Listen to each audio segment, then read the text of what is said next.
I And think that's the most the frequent problem in terms of the politicians around the world, and they uh, fail to understand markets as almost like a force of nature, and believing that your government, your budget, your central bank, your treasury is able to somehow tame the markets, and its animal spirits are by its definition uncontrollable. And if you create artificial conditions in terms of borrowing, in terms of currency value, at some point it's going to blow up in your face, and that's what always happens, you know.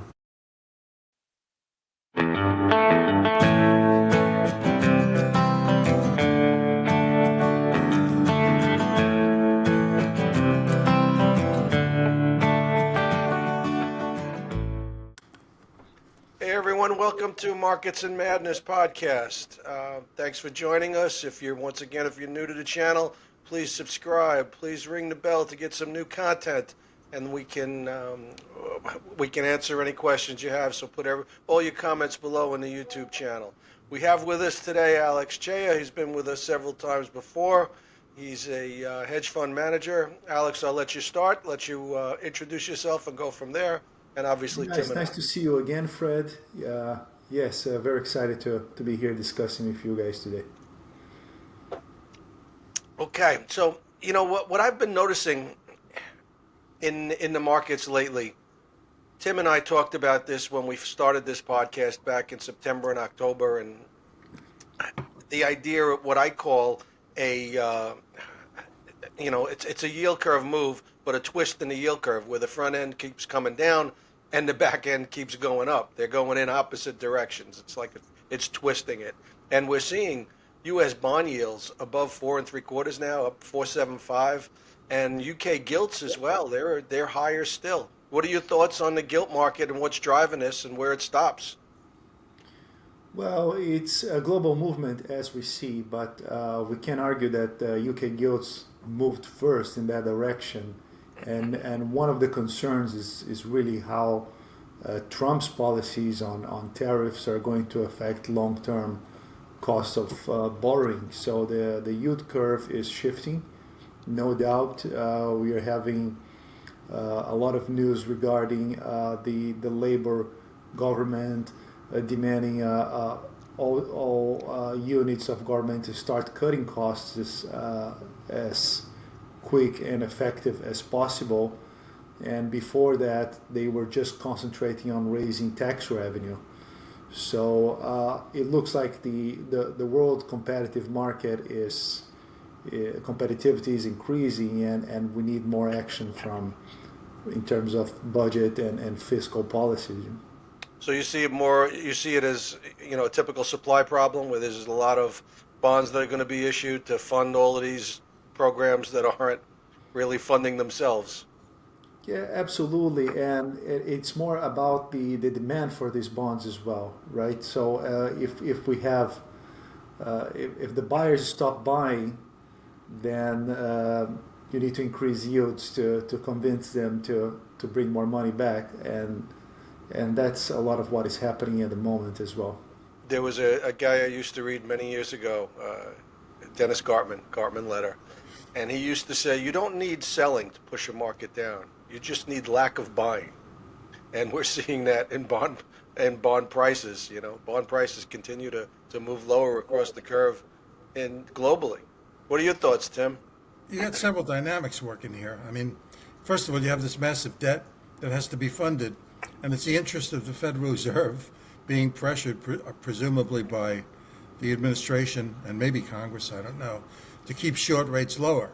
So they push short rates lower while this demand for credit is insatiable on the part of the government. These treasury auctions just get sloppier and sloppier. So it's kind of like stepping on a rake. The Fed pushes the low end down, and you add to that the market's interpretation of inflationary expectations, thinking that the Fed is putting the short end down unjustifiably.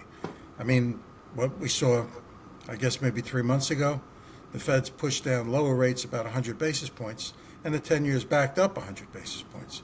So we've seen that twist you're talking about, which we've been predicting for well over a year now, take hold, and it was a massive shift. So this is not going away. I saw this, believe it or not, when Clinton, quote, air quotes here, when Clinton balanced the budget, the way he did it. Rubin was the Treasury Secretary. Rubin was the Treasury Secretary, and he suspended the 30-year bond and said, we're not going to issue debt out 30 years because the yield curve was high. I think short rates were around 5%, and long rates were like 7%. So that 2% savings by doing all the issuance short basically was equivalent to doing a floating rate mortgage on your house, And he left it for Bush, and it became Bush's problem. But he saved about $70 billion in interest funding costs by issuing debt short term. And Yellen did the same thing. And now we're confronted with all of these liabilities on the short end. You talk about adjustable rate mortgages, Alex. I know most of Europe doesn't have fixed rate mortgages. Is that the same in the UK? Is that the same sort of issue where they're and as these rates start to move up, everybody's impacted? Did they reset on an annual basis or a quarterly basis, a monthly basis? It's very difficult to get a fixed rate mortgage, no doubt. And when they exist, they're usually for short period lending, like 2 years, 5 years max. So everything is usually in place for something that adjusts every 2 years at least. So they adjust every 2 years. So we're going to see this affect the consumer in the UK and throughout Europe as well. Oh, absolutely. When mortgage rates increase, there is the real estate market already seems to be feeling sluggishness since like mid last year. There was 2 months there that nothing much was being sold in terms of residential properties, and then when the Bank of England signaled that it was going to start lowering interest rates, then it came back. But with this perspective of today, I think we might see more difficulty. And it's already like the prices of properties here are very high in terms of compared to other places in the world, like France, which was right here. So can be some challenges ahead there. One of the things about being retired or semi-retired is I play a lot of golf, and I run into a lot of people who are curious, and you start to talk about market theory, and their eyes glaze over. They're not ready to do it. But once in a while, you see a real example of what happens when a government ignores markets. And I think this is one of those times. I mean, we're looking at California here. California is on fire, and there's a slug of people who are not insured. So they're facing these losses of $2, $3, $5 million houses, and a lot of them don't have insurance. And the question is why? Now, Freddie and I have talked on this podcast several times about how people are confusing politics and economics. They talk to you about politics, and you stop them and say, no, you're really talking about economics here. You're talking about supply and demand. So I like to ask them, what do you think a market is? And I get these blank stares, and they start talking to me about what a market is. And I tell them a market is an argument. It's an argument between supply and demand. One side of the crowd thinks it's worth, say, under 10. The other side thinks it's worth over 12.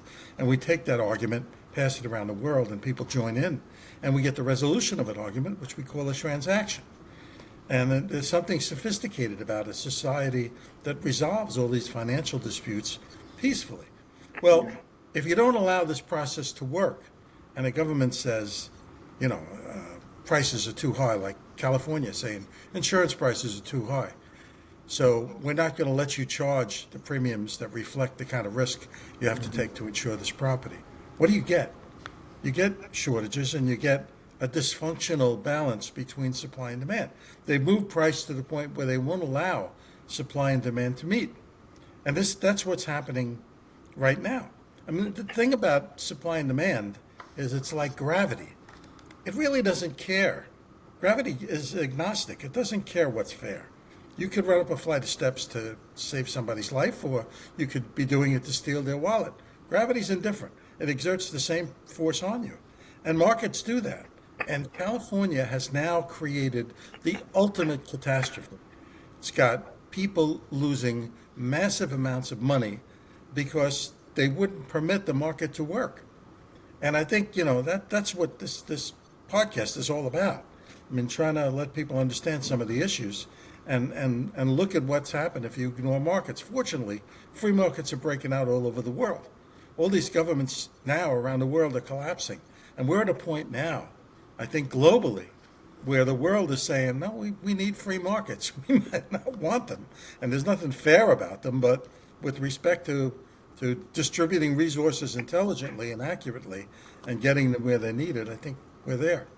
And that's the most frequent problem in terms of the politicians around the world, and they fail to understand markets as almost like a force of nature, and believing that your government, your budget, your central bank, your treasury is able to somehow tame the markets, and its animal spirits are, by its definition, uncontrollable. And if you create artificial conditions in terms of borrowing, in terms of currency value, at some point it's going to blow up in your face, and that's what always happens, I think it was Reagan that said, and I don't have the exact quote, but something like, if you put the government in charge of the desert, we'll run out of sand. He also said if you think health insurance is expensive, wait until it's free. That's right. Yeah, he was a wise man. Yeah, it's so true. I mean, we're seeing it here in New York as well. I mean, they just enacted congestion pricing in Manhattan. Yeah. $9 to go below 60th Street or enter at the Battery, any of the tunnels, any of the crossings. And I've seen some photos, and I don't know how real they are, how true they are, but 9 a.m. Midtown Manhattan is a ghost town. What happens to the small business then? So yeah, they collect $9 from this guy, but they lose the 40 that this guy was going to pay for lunch and breakfast. And I don't know where it goes, but Alex, the UK, London has had congestion pricing for quite some time now. Yeah, it's £12. Yeah, absolutely. 12 pounds. 12 pounds. Yeah. Yeah, and they are always expanding the zone, so it's that's right. Yeah. Well, So, But at least you have a subway system. I mean, the tube system is pretty good. Here you get set on fire, Yeah. yeah, the trains work well and the tube as well, but yeah, and but every time you drive your car, that's it, £12. Yeah, there's talk about what the fear is, that the creep, as you say, moving to different zones, moving to the 5 boroughs, and they're not going to call it congestion pricing, they call it emission zones, because now there's more cars in these areas, and they create emissions that can destroy the environment. And I don't know, it seems beyond to me. But Tim, your point about government stepping in with the heavy hand to fix a problem that really doesn't exist, we know best. I think it's more accurate to say it's a denial of reality. We don't, let's lower gas prices to $1 a gallon. And you'd be very happy about that the first time you gas up your car. The second time you find out there's no gas, and you're waiting on a line for no gas, because the guy who drives the truck used to get $40 an hour, and now he's driving a truck for somebody else hauling concrete where there are no price controls, or the geologist is not getting paid to go find the oil or the refiners. I mean, it just breaks down. We got a system, and the system works because supply and demand lets it work. Right. It's craziness. And now you got governments all over the world that are collapsing, and I think that's really the story today. I read that Romania has nullified an election, and they're going to have a second round, or now that they've nullified the election, the EU, somebody from the EU, I guess it was Theory somebody, says, well, we'll do it in Germany. We did it in Romania. So now they're going to ignore free elections if they don't like the outcome, or if they think it's manipulated, which I suppose you can make an argument either way. You know, if it's not a free election, maybe it should be nullified. I don't know. I don't know enough about it. But I guess the point is, you've got the Labour government is in huge trouble in the UK, right? This Pakistani gang, Grooming gangs. grooming gangs. Uh, what an atrocity that the government has turned a blind eye to because it doesn't want to be called racist. You know, you should talk about that, Alex, if you're familiar with that, since you're on the spot there. Yeah, I've seen some headlines, very sensational headlines about this fight between Elon Musk and Keir Starmer on X and the comments coming back and forth. I don't have a comment about that. Do you think Starmer's in trouble? Do you think there's going to be another election? I don't think so. The problem here, you see, like it's between Conservatives and Labour, and then you have Reform UK, which was led by Nigel Farage at some point, and there's no clear public support for any of these leaderships. So if you see the poll intentions, like 20% for each, and really creates a potential hung parliament all the time. And the Conservatives have switched so many prime ministers in such little time, right? And very short-sighted way of conducting the economy, and so it feels everything is some sort of stagnation at the moment, where the economy is not growing. It's 0% growth. The government leads desperate to raise taxes and cut costs, and it took perhaps too long to do it. In a zero growth environment, they're going to raise taxes. And it will have to do it anyways, you know. And all this puts pressure in the economy, puts pressure in the pound, increases the cost of borrowing. It's not a brilliant scenario. I think the UK has some numbers in terms of industrial output and things that are slightly better than the rest of Europe, but it's perhaps in the global environment that we are at, where so much innovation is happening in the US in artificial intelligence, and so tough competition from China. I think it's not really in position to fight this battle at the moment. Yeah. We had talked a while ago about the sense of doing a cross-rate trade, selling the pound and buying the euro.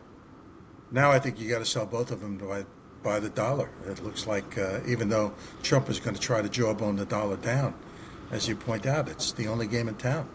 Yeah. No, today was the first time for a long time that I see the options on the euro against the dollar at the CME trading at 20 delta at 0.99 strike. Right. So breaking the buck. Literally 20% chance that in 50 days the euro will be trading in parity. That's what the market is saying at the moment. And I was just looking at a sterling chart last night. Are we is the pound down 10% in the last 2-3 months? Yeah, that's 134 to 121 or something like that. Yeah, the story is the same. It's the same of the euro. They are very correlated, and the perception is very similar. Yeah, I mean, in Trump's last administration, he was not a big supporter of the dollar. Right? He's done what he can to jawbone it, to get it down, to achieve what he needs to achieve. And that's been my point along. I always felt that the boat was loaded, that everybody was long, there was going to be no fresh buying, but we still seem to be seeing dollar buying. As you say, it's the only game in town. I've been wrong Capital on that inflows, call. Yeah, it looks like he doesn't like a super value dollar, but that might be a challenge, actually, given the rest of the world is not doing so well. Right. And I guess need a lot of dollars to buy Greenland. You know? Yeah. I guess you got to look at gold and the commodities then as another adjunct, as another place to put your money. But gold has certainly had another pop, and Bitcoin also. We had Alex Chaia on last week talking about Bitcoin and the possibilities and where that's going and the potential, and it really does seem limitless. Yeah, absolutely. So we've talked about gilts. You think that this drive is going to continue, where we're going to see higher yields throughout in the long end? Well, it looks like it already happened. I don't expect them to go much further than it is. Okay. But I know we've been talking about 5% in the U.S. 10-year, and we still got a ways to get there. yeah, yeah. Yeah, we could be there by 3 o'clock. That's right. It That's does right. move. I saw a statement last night looking at talking about the gilts, where they said it had a 1-day move that was equivalent to the last several years. 1-day move in gilt was equivalent to the last several years that it had. It was shocking. Yeah, I'm not surprised. It's a big market and very liquid, but so much concentrated as well. In few players that if someone at Bank of Japan takes a different view, it will move much faster than other markets. U.S. Treasuries is much more dispersed. But still, it's yeah. Any comments on Latin America? I know the last time we had you on, you had some good conversations, good talks about Argentina and Brazil. Anything new in that front? No, nothing new in that front. I'm going there in March, and that should be interesting. I will do some field research. Okay. Yeah, Let me ask you a question of maybe you two guys know the answer to it. I don't. A mature market, a very liquid market, conventionally, historically, has required a good funding arm. You wouldn't have Treasury futures if you didn't have the repo market, and you wouldn't have currency futures viable if you didn't have a rollover market to invest your short-term positions or fund your short-term positions more accurately. Do you have similar in crypto? Can you roll over Bitcoin and earn?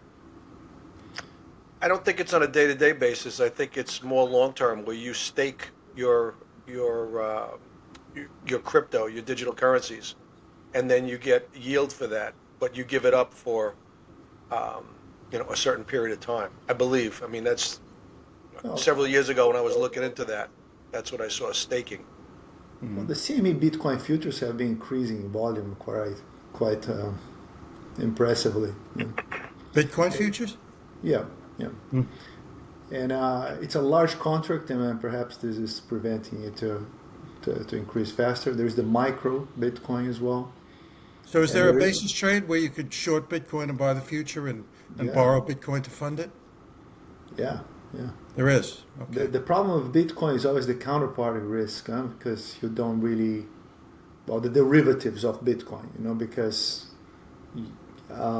usually the cash markets in the exchange where you perhaps would borrow and short it, you are facing a higher counterparty risk than in some other markets. Well, it's pretty weird because once you own Bitcoin, there's no counterparty. Once you Well, delivered Bitcoin, unless you have a contract that's enforceable. yeah, yeah, yeah. And then the elements of custody. Probably if you borrow and short it, you can maintain your own custody. It's kind of more like the stock loan market, except the stock loan market has to take dividends into consideration, whereas nobody's declaring dividends on Bitcoin. It's a little weird. And A little I, weird. I think the options market in Bitcoin has grown dramatically in the last several years. And with volatility, that does create in Bitcoin, where you see a move from 100,000 to 95,000 in 2 days. It's a 5% move. What's volatility if things are moving 5% a day? Yeah. you know, what's 1 month, 3 month volatility? I'm going to have to look into that to Yeah. see how mature that is and what the counterparty risk would be. I ran into somebody at a dinner last week who said that the tokens have eliminated counterparty risk. Because once you own the token, the trade is over. Delivery has been, you don't have to worry about counterparty or enforcing a contract if you hold the token in your hand, which was a valid point, but it struck me, not to get too philosophical here, but I read two books by Alvin Toffler, in the 70s and the 80s that affected me like no other book. And in the 80s, his book was called The Third Wave. And he argued that civilization moves in waves. And the first wave is agricultural, the second wave is industrial, and the third wave is technological. I guess AI is the fourth wave now, we're 40 years after his book. But his point was when those waves overlap, you get massive pressures. Like the American Civil War was a function of a first wave society, agrarian, being overtaken by a second wave industrial society. So we're running into kids now. You guys are a lot younger than me, but we're running into kids that grew up in the third wave. So, adults have always talked about teenagers and, this new generation is crazy, but we got a lot more than a generational divide now. We actually have civilizations dividing. We've got kids that have grown up in a technological society, and this struck me like no other when I had this conversation with this person who said, well, Bitcoin, we don't really need transfer risk, counterparty risk. As a matter of fact, she didn't understand what counterparty risk really was, and she wasn't interested in understanding it. The fact is, she's growing up with tokens, and tokens are telling her there's no counterparty risk. So it didn't even warrant an intellectual investigation by this woman. There's two things I want to say about that. You say kids growing up. I remember, I guess it was about 10 years ago, they showed a picture of a baby looking at a magazine, like an infant to a 1-year-old, and trying to widen the picture in the magazine, putting a hand on it and trying to. So you talk about that. But on another point, Alex and I were working on a deal, I guess it was 2 years ago, where he had a client friend who was a rancher in Argentina, right? And he wanted to sell coins based on the cattle futures. So you would buy a coin based on this. Just refresh my memory because it was kind of fuzzy now. I was going to bring it up to Alex last week. It was almost a futures thing because he would issue tokens based on how many pounds of meat you would get from his cattle. That was the idea. Right. So as they grow, as the herd grows, you get more. But you buy the token and the token's yours, but it comes due in 9 months or something whenever the cattle is due, right? So you're locked in. It was really. But this is simply a certificate of a futures market. This is what the Hunts were doing in the 80s with silver. I mean, this book has been written and read so many times. You just change the medium, huh? But exactly. Yeah, it's an interesting one. But about this generation, completely going off of the topic here, I read recently about a tribe in the Amazon, in Brazil, that is still not contacted by our civilization, and they are in a territory in the Amazon, and the problem is that they have been thriving, and they are close to the places and borders where they would meet. The current civilization, and they keep monitoring these people and making sure they are all right and their territory is not invaded and everything, but they are still living from the forest. They don't know what's a phone, they don't know what's internet, they don't know even what's the Brazilian government, and they are there. We should send Gavin Newsom, the governor of California, over to fix any problems they have.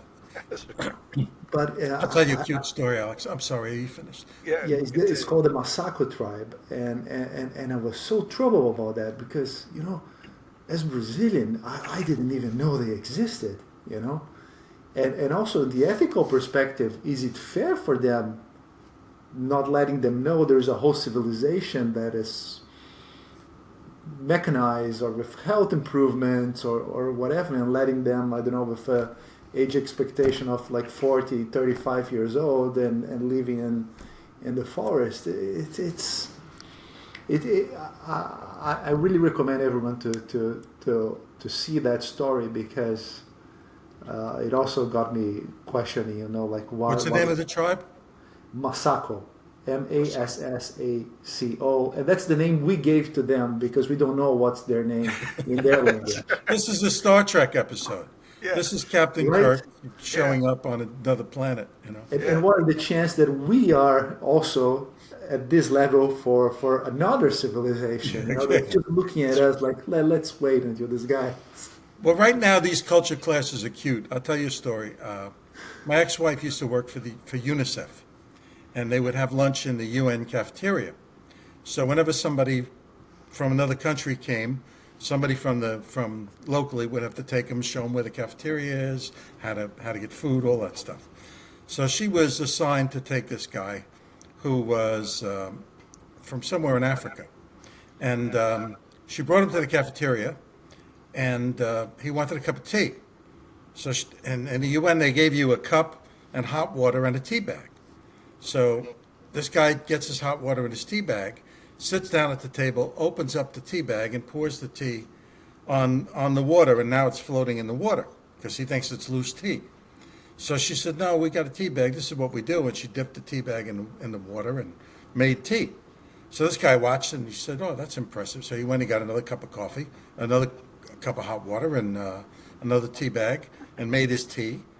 And then he wanted to sweeten it, so he took a sugar packet and started dipping the sugar packet into the water because it was logical, made sense to him. So on a lesser level, we're dealing with those things on a regular basis. You talk about where that other civilization, right? There's something much beyond us. Reminds me of the joke that one of the stand-up comics used to do here. He says, we talk about aliens, we talk about extraterrestrials. Maybe they come by and it's like, oh, it's Earth. You stepped in Earth. Clean your shoe. Yeah, why? They're flying into the ocean now. Why would they? They don't even want to. They ignore us. They're not really interested in talking to us. These Drive people right by us like, oh, that's a bad neighborhood. Don't go there. These people are still shitting in a water supply. Why do I care about them? Yeah. Right. And what do? We show them that they're exactly right. Exactly right. We demand that people can't buy insurance in California. We watch them burn down the society. Really, it's a travesty. Yeah. But I told the story to a friend of mine about this tribe, and then soon they will be contacted by the Brazilian government, who will demand taxes from them. Wait until we tell them there's more than two genders, that we have like 23 genders now. Well, you talk about that, Alex. These people in North Carolina, that their homes have burnt down, are still being, the government is coming back to them and saying you still have property tax. Well, I don't have a property anymore. The hurricane victims, The hurricane blew out. It's like, it's all washed away. There's no house there. Yeah, but you still it's still valued at $600,000, $800,000. You still have property tax on that. Oh my God! I worked with a guy when I was at Eurobrokers, and he had to sell his house because he lost his job and he couldn't afford to pay the taxes on his house. So he had to sell his house to pay the taxes, and that's what these people are facing. They have to sell their property to pay their taxes in North Carolina. Right, right. Whereas they got $750, but the people in LA, according to the current administration, we're going to take care of this for 180 days. And those property taxes are enormous. You're talking about $3-4 million houses. Yeah. I think the average number was $3 million. Jeez. The average? Wow. Yeah, $150 billion in damages. I read this morning.